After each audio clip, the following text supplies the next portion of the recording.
It's one of those conversations that needs to be had and is getting overlooked on the right side of the political aisle. Let me preface everything I'm about to say with the following. I love what Elon Musk is doing with DOGE, that is the Department of Government Efficiency, that he is spearheading with Vivek Ramaswamy. I appreciate how X has now become the most balanced and free speech platform on the internet. I love his general support of Donald Trump's agenda. But I do wonder if it's at all concerning to Republican voters that one unelected person is holding this much power over an entire party. Now, you might say, hey, lobbyists have always had their power and lobbyists have sold out the little guy. That's true. There are multiple lobbyists across multiple different sectors who absolutely have had their way. But we're talking about one guy. And the reason I bring this up is because, Congress has to pass this continuing resolution by Saturday. If not, there's going to be a government shutdown. To be clear, I would vote no on this. I would vote no. Elon Musk is also suggesting that Republicans do not go ahead with this crazy spending plan. But also what he's doing is he is reportedly suggesting that any Republicans who go along with this spending bill should be primaried next time they are up. Here's some of the report last night from Fox News. Right now in the past 30 or 40 minutes here that they might try to pull this interim spending bill off the floor and maybe just go with a clean bill. Unclear what that means for disaster assistance. Here's what happened. A post on X by Elon Musk sent shockwaves through the Capitol. House Republicans were trying to see if they have enough votes to pass the spending bill in the next hour or two. Musk posted that anyone who votes yes should lose their office in 2 years, and lawmakers are scrambling. Tweets from Musk, has that complicated this? Well, I think that there's always a lot of interest in what's happening up here, and this is more than interest. They're telling people if they vote yes, they should be voted out. The social media world is a part of our politics, and I think members have to expect that. And there will be a lot of hard votes in the next couple of years. A member of the House Republican leadership told Fox that Musk is not helping. The lawmaker added that Musk has bigger fish to fry than picking a fight with House Republicans. That is Fox News reporting yesterday on Elon Musk, this continuing resolution deal and what it means going forward. I agree with everything Elon Musk is saying. I totally agree with what his points are. I agree that this bill should not pass. That being said, if you are a Republican member of Congress in an area that's been devastated by the hurricanes, it's not easy for you right now to look at this bill and say, I'm not passing it, because what the Democrats did is they put $100 billion in this bill for disaster relief, which will help people in Florida and South Carolina and Georgia and North Carolina coming out of the hurricanes. So you have your own constituents who have been suffering, in some cases, tremendously the last couple of months. Are you able to look them in the eyes and say, I can't vote for this right now. We've got to kick this can down the road. Now, I think I'd be able to do it because there's a bigger picture here that needs to be addressed. But I do think there's got to be nuance to the conversation on what specific individuals in Congress end up doing. I would be a no vote. This whole thing is a joke. You've got Congress giving themselves $70,000 raises here. It's ridiculous. They're like, yeah, we need a cost of living increase. Yeah, because you bums have spent more money than we have. Why do you think the cost of living is unaffordable? Washington, D.C. is one of the most unaffordable places in the country because you guys have made it a power center by printing money left and right. I'm not going to feel bad for you that you can't afford to live there. You kidding me? Got to get a better inside trader. Yeah, exactly. Right. You got to follow Pelosi's trading experts on X. There's this account that follows every trade made by Nancy Pelosi. You'd be like tripling your money in no time if you follow that account. But I do wonder, there will be a day when Elon Musk maybe doesn't agree with the conservative base on an issue. I don't know what the issue is. I don't know what the day is.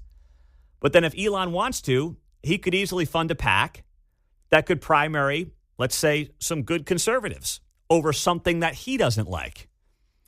I get it. It's out in the open. We know who Elon is. It's not dark money like what you see in other sectors and other parts of politics. But is that something that the party should be okay with? There's two sides to it. I just think it's a conversation that's worth having. 913-408-7957. Owen's in Overland Park. What's up, Owen? You're on KCMO. Hey, I just want to say, Elon didn't do this on his own. I mean, within minutes, influencers all over X were running this bill through AI, and it was able to quickly summarize and point out not only the pork, but also some very concerning sections that had nothing to do with continuing resolutions. And so, Elon picked up on that. It went viral. People were flooding their representatives' text lines and phone lines. And so it wasn't just Elon. I mean, he certainly helps. And I think that for the first time, threats of primaries are real with somebody like Elon with, his money behind him. So, yeah, I see what you're saying there. I would say that I would hope at least that over the last 10 years or so, more moderate folks have been fearful of primaries. Now, you're right. Whether or not they can get funded remains to be seen. Elon could certainly fund whatever he wanted. So he didn't drive this, but certainly his ability to fund anything through a PAC is what is at least worth discussing. You're right. He didn't make this a story necessarily, but he certainly brought it to the forefront, right?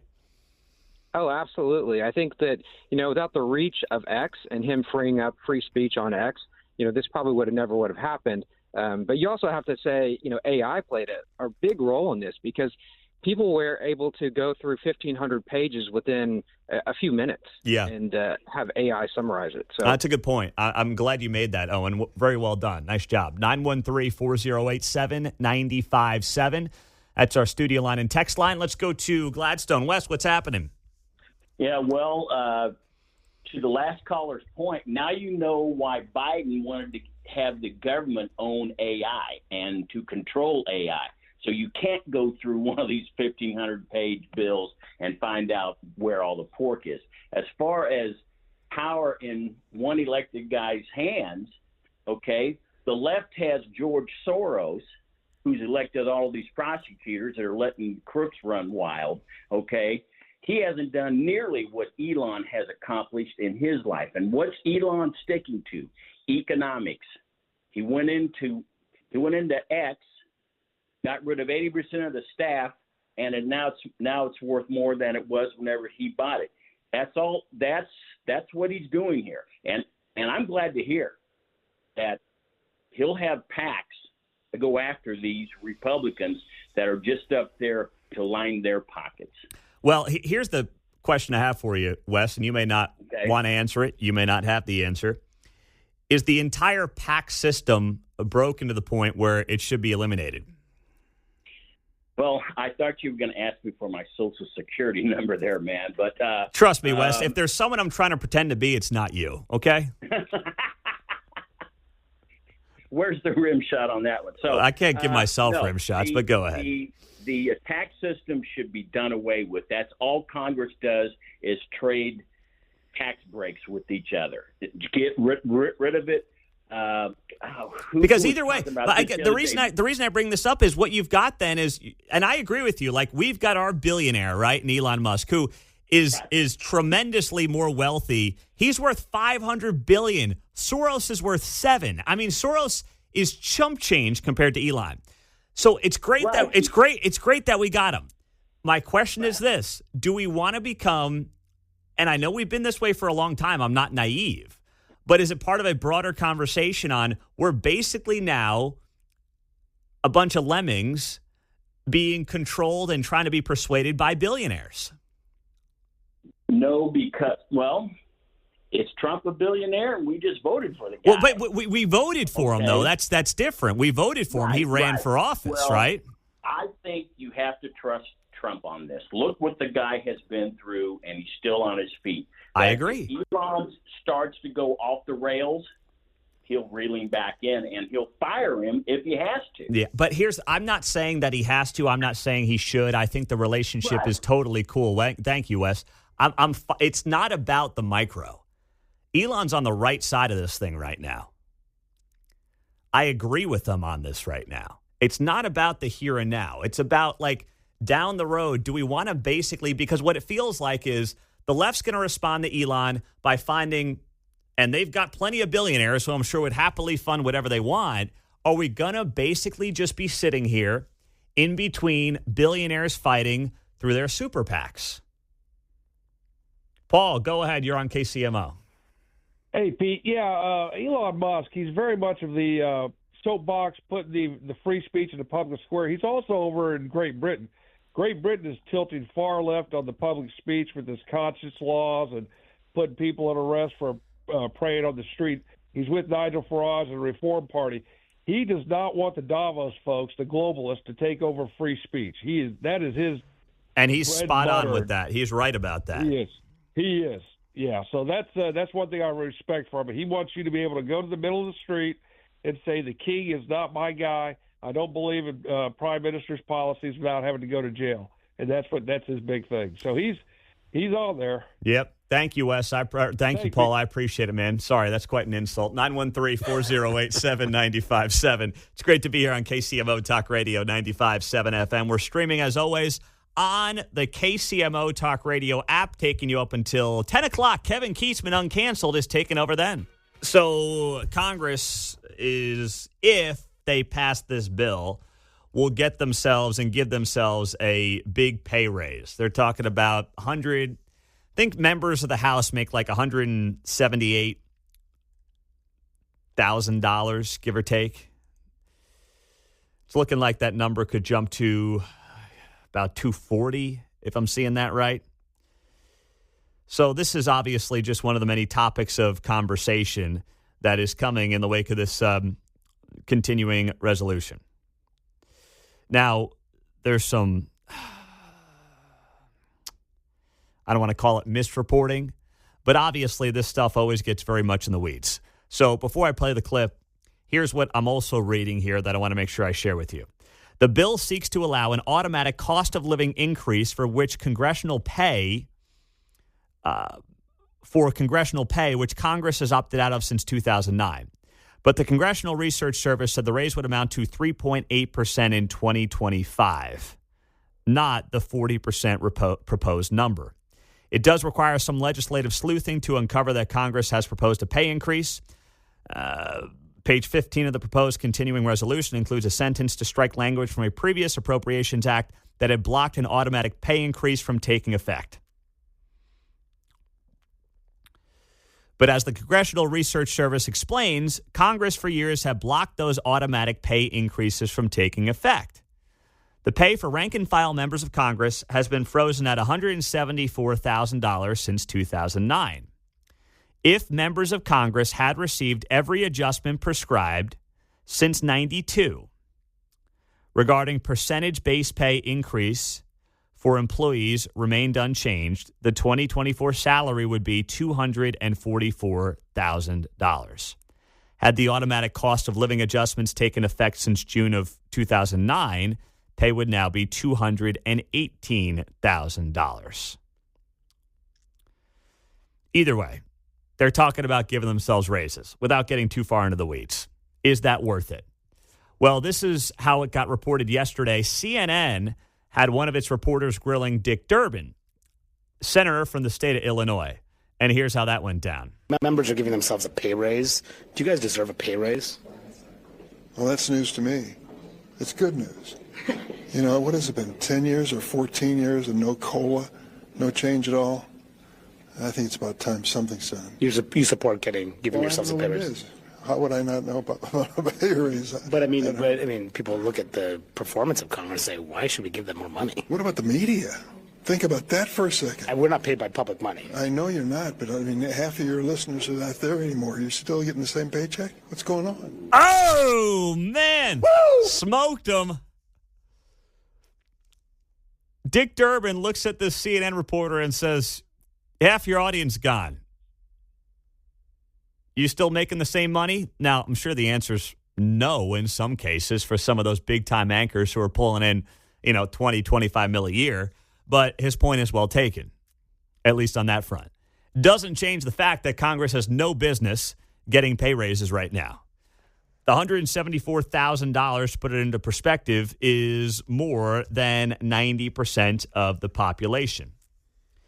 And they've done this to themselves. Why do they have to sleep in their offices? Well, because Congress in general and Washington, D.C. is one of the most expensive places in America to reside. It might be one or two. It's right up there in New York, Boston, D.C., Seattle. They're right in that top 5 together. And part of the reason it's happened there is because that city has so much money pouring into it, thanks to who? Congress. Lobbyists get very rich, courtesy of Congress.